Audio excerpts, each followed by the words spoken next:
Assalamu alaikum wa rahmatullahi ta'ala wa barakatuh.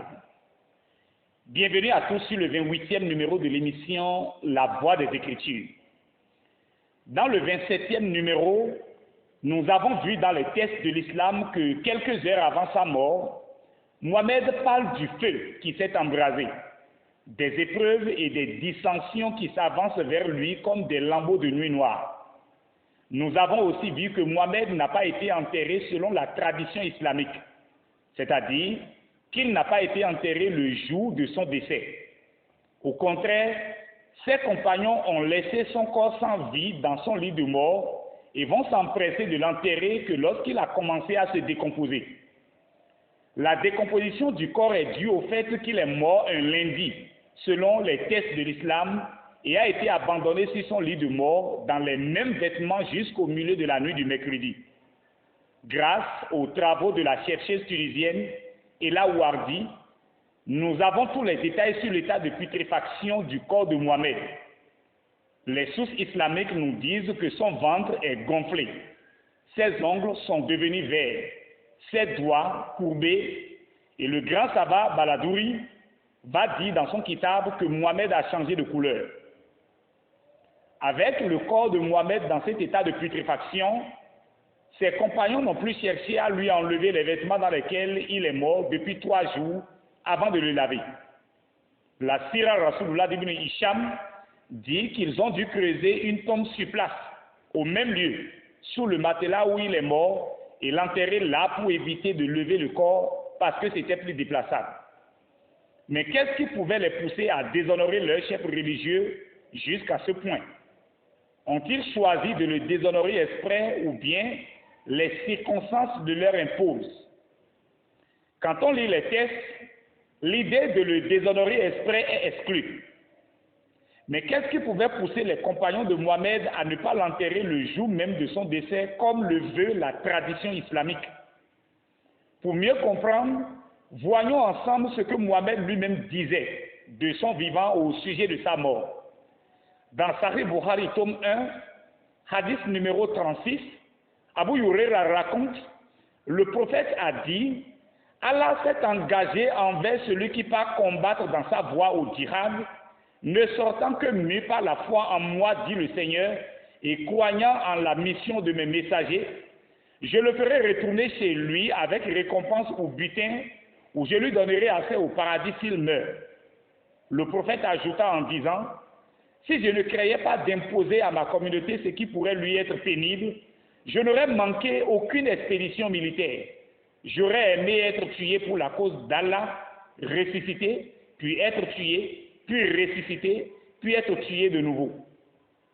Dans ce hadith sahih, on voit que de son vivant, Mohammed souhaite qu'Allah le ressuscite après sa mort. La résurrection est un vif désir pour Mohammed parce qu'il souhaite même qu'Allah le ressuscite à plusieurs reprises. Les compagnons de Mohammed prennent au sérieux toutes ces paroles, puisque dans la sourate 53, le verset 3, Allah avait déjà déclaré que son messager ne prononce rien sous l'effet de la passion. Et si le Coran est vrai, le fait que Mohammed souhaite qu'Allah le ressuscite n'est point à prendre à la légère par ses compagnons. En effet, selon le Coran, il ne s'agit pas des paroles qu'il a prononcées sous l'effet de la passion. Mais il y a un autre aspect très capital à ne pas négliger. Cet aspect est que dans le passé, Mohammed a toujours fait croire à ses compagnons qu'il est le dernier et le plus grand prophète d'Allah, et par conséquent, Allah exauce toujours ses désirs par une nouvelle révélation. Par exemple, dès les tout débuts de l'islam, les musulmans ne priaient pas en direction de la Kaaba vers le soleil levant, mais plutôt vers Jérusalem. Et Mohammed lui-même priait en se tournant vers Jérusalem. Mais pendant longtemps, les Juifs ont refusé de le reconnaître comme un prophète qui vient de Dieu. Mohammed est en colère. Il ne voulait plus prier en direction de Jérusalem, qui est le lieu de prière de ceux qui ne le reconnaissent pas comme prophète. C'est alors qu'il dit avoir reçu la sourate 2, le verset 142 à 144, où Allah lui ordonne de changer désormais la direction de la prière pour toute la communauté musulmane de Jérusalem vers la Kaaba. Mais pour quel but Allah a changé la direction de la prière? Dans Sahih Bukhari, tome 3, hadith numéro 44 à 86, Al-Bara ibn Khazib raconte Le prophète s'orienta dans ses prières vers Jérusalem 16 ou 17 mois. Mais il désirait au fond de lui-même qu'Allah l'oriente vers la Kaaba. La première prière qu'il fit en direction de la Kaaba fut la prière de Asr. Un homme de fidèles la prirent avec lui. L'un d'eux sortit après la prière et passa devant une mosquée où des gens étaient en prière en position de ruku.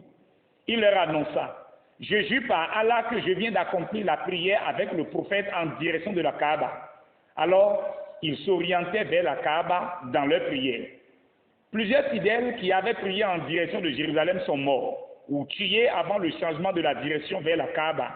Nous ne savions que dire d'eux. Alors, le Très-Haut révéla le verset qui dit: « Allah ne saurait frustrer votre ferveur ni décevoir votre attente. Allah est toute bonté, toute miséricorde. » Sourate 2, verset 143. Ainsi donc, Allah a changé la direction de la prière dans la Sourate 2, le verset 142 à 144, juste pour satisfaire le fort désir intérieur de Mohammed. Et ses compagnons en ont été témoins. Sachez donc pour votre information que dès les tout débuts de l'islam, les musulmans ne priaient pas en direction de la Kaaba face au soleil levant comme ils le font aujourd'hui, mais plutôt vers Jérusalem. C'est juste pour faire plaisir à Mohammed que la direction de la prière a été changée vers le soleil levant. Un autre exemple parmi tant d'autres est la Sourate 33, le verset 50, révélé juste pour permettre à Mohammed de marier autant de femmes qu'il désirait. Et quand on lit le Coran, on se rend compte que beaucoup de sourates ont été révélées juste pour satisfaire le désir de Mohammed. Examinons l'une d'elles qui est vraiment une insulte à l'intelligence humaine. Mohammed avait plusieurs femmes, et pour mieux les gérer, il a permis à chacune de ces femmes d'avoir son jour de lit avec lui. Mais une fois, ce fut le jour d'une de ces femmes. Mais Mohammed désirait tellement être avec une autre femme qui n'était pas de Tours. C'est alors qu'il dit avoir reçu la Sourate 33, le verset 51, où Allah lui permet de faire attendre celle qui est de Tours pour aller vers celle avec qui il désire passer la nuit. Et tout ceci fait partie des versets qu'un musulman doit mémoriser et réciter en arabe. Au sujet de ce verset, Aïcha raconte dans Sahih Bukhari, tome 3, hadith numéro 4789, ceci: lors du tour de l'une de nous, ses épouses, le prophète demandait à celle-ci l'autorisation d'aller vers une autre quand il en avait envie, même après la révélation du verset où Allah le Très-Haut lui dit: il ne te sera pas fait de reproche au sujet de tes épouses, d'en faire attendre qui tu voudras, d'en retenir près de toi qui tu voudras, voire de rechercher celle que tu as auparavant délaissée. Pleine liberté t'est laissée à cet égard. Sourate 33, le verset 51.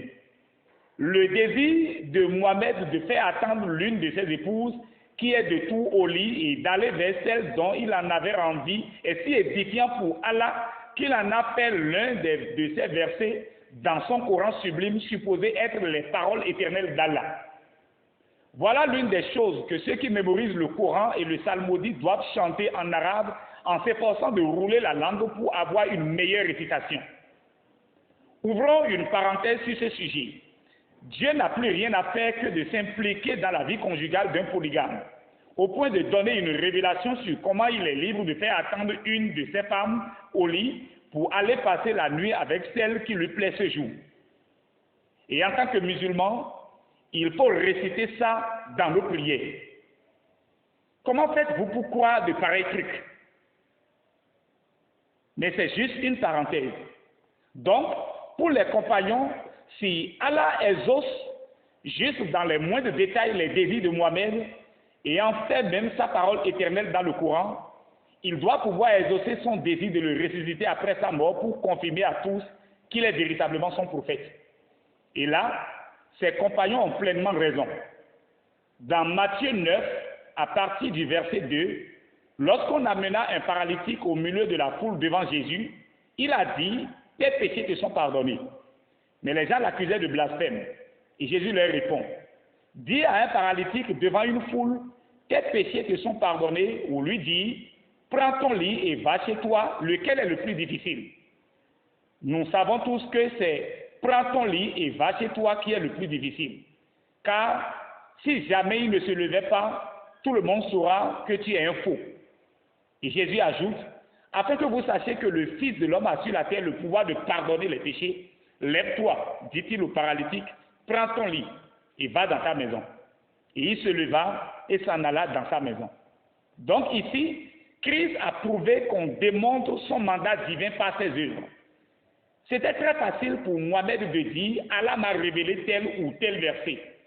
À sa mort, ses compagnons voulaient une démonstration de force d'Allah envers son plus grand prophète chouchou. Allah avait l'habitude d'exaucer ses désirs par des révélations. S'il était vivant, il allait dire qu'il en a reçu encore une pour eux, car c'est toujours lui qui dit avoir reçu des révélations d'Allah. Mais ici, Allah devrait prouver qu'il est Dieu et que c'était toujours lui qui exauçait tous les désirs de Mohamed en le ressuscitant des morts. Allah n'a pas pu exaucer ces désirs sublimes de son plus grand prophète. Et les compagnons sont restés dans l'attente jusqu'à ce que son corps a commencé à se corrompre. L'une des preuves tangibles que les compagnons de Mohamed attendaient sa résurrection est la déclaration du deuxième calife Omar ibn al-Khattab. Dans la Sira Rasulullah d'Ibn Hisham, à la page 408, au dernier paragraphe, on lit « L'annonce de la mort du prophète se répandit parmi les musulmans et aussitôt ils accoururent vers la mosquée. Omar se leva, parlant aux fidèles et dit « Des gens hypocrites prétendent que le prophète est mort. Je vous l'affirme, le prophète n'est pas mort, mais il est allé à la rencontre de son Dieu, tout comme Moïse a disparu aux yeux de son peuple pendant 40 nuits, puis il leur est revenu, alors qu'on avait prétendu qu'il était mort.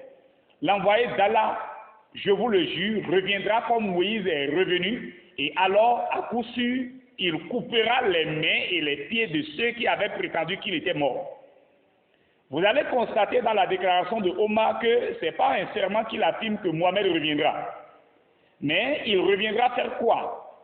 Couper les mains et les pieds. C'était exactement le souhait de Mohamed. Qu'Allah le ressuscite pour venir faire la guerre, et s'il meurt, qu'Allah le ressuscite de nouveau pour revenir faire la guerre.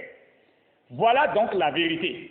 Les compagnons de Mohamed croyaient qu'Allah allait exaucer le désir sublime de son plus grand prophète chouchou. Et c'est pourquoi ils ne se sont pas empressés de l'enterrer, mais attendaient sa résurrection. Mais le Seigneur de l'univers a tranché. La résurrection tant entendue de Mohamed n'a pas eu lieu.